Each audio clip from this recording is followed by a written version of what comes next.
Qisqasi milliy sport mukofoti 2025 g'oliblari aniqlandi. Ular bilan tanishing. Jahon chempionati va 6-Islom birdamligi o'yinlarida muvaffaqiyatli ishtirok etgan og'ir atletikachimiz Akbar Jo'rayev yilning eng yaxshi erkak sportchisi deb topildi. Ayollar o'rtasida bokschimiz Navbahor Hamidova yilning eng yaxshi ayol sportchisi deya e'lon qilindi.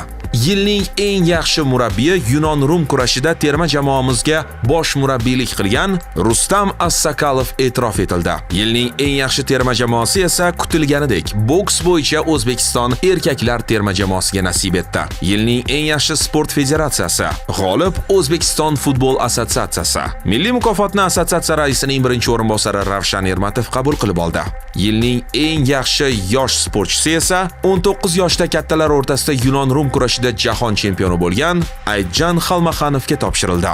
Aksincha, yilning eng faol sport targ'ibotchisi deya Abdurahmon Fozilov e'tirof etildi. Bundan tashqari nominatsiyalar va g'oliblar ko'p. Ularning barchasi bilan Telegramdagi Qisqasi TV kanalimiz orqali batafsil tanishishingiz mumkin. Qisqasi barcha g'oliblarni muborakbod etamiz.